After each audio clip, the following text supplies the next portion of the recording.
Today I want to talk about American democracy and how do I define American democracy.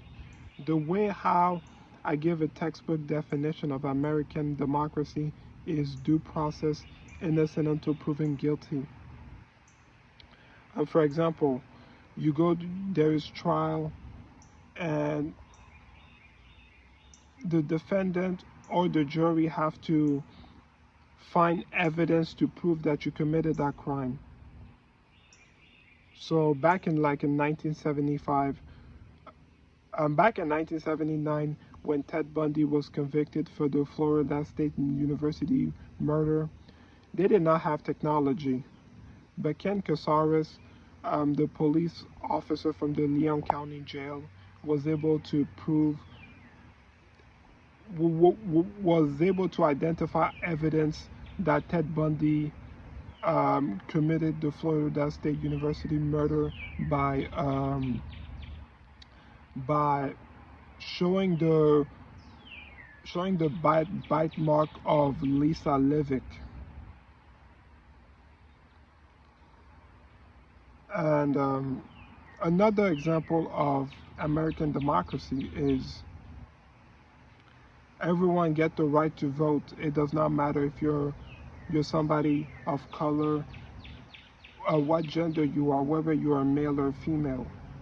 You all get the same opportunity and the right to vote if you are a U.S. citizen. Now, in order to run for president, you have to be born in the U.S. That's a separate cause.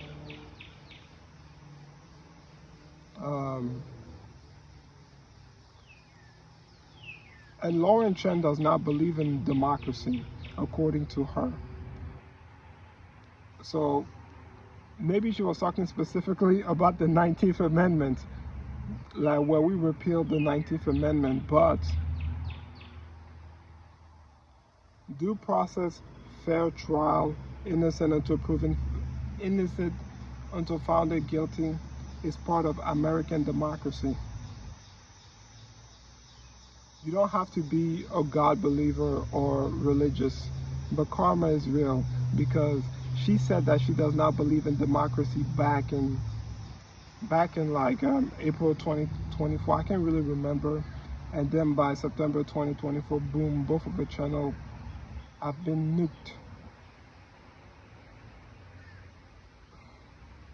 Another way when we talk about American democracy is you let people choose your candidate. You actually run a primary and let people decide who they want to vote for. In 2016, in 2020, and in 2024, the Republican Party nominated Donald Trump to be the Republican nominee for President of the United States. This is part of American democracy. You give people the right to choose their leader. But in the Democratic side, they did not.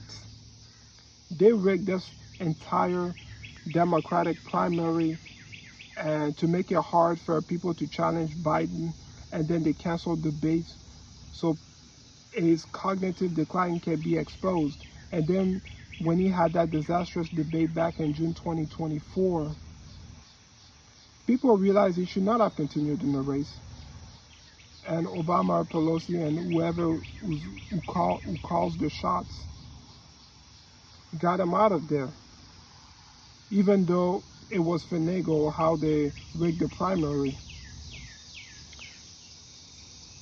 I also find it kind of ironic that Christopher at least want to say his channel, like he keeps changing his channel, saying that he's pro-democracy news. He's not pro-democracy news. He's pro-propaganda news. I'll give an example. Like yesterday, or I believe like a day ago, Trump bill that he referred to as the big beautiful bill passed the Senate. But when you check his YouTube channel, he comes with this title of Trump bill failed miserably. But when you look at other people who are reporting on Trump bill, when you look at Belle of the Ranch YouTube channel, she talked about how he passed the bill and goes into the details. But him, he just said he fails miserably. That's clickbait.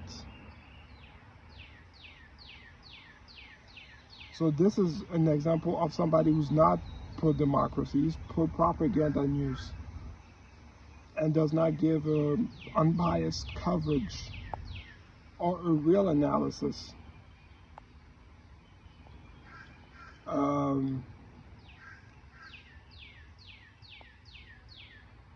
Even in colleges, there's innocent until proven guilty. For example, I remember like a month ago, there was like a Chinese student who got kicked out of one of his university for using AI in one of his dissertation thesis. And then one of his professor proved evidence that he used AI by using like a software to detect where his writing is coming from, and then he got expelled from that university. So due process evidence is part of American democracy. And then he was dismissed from his university when he was completing his PhD dissertation thesis.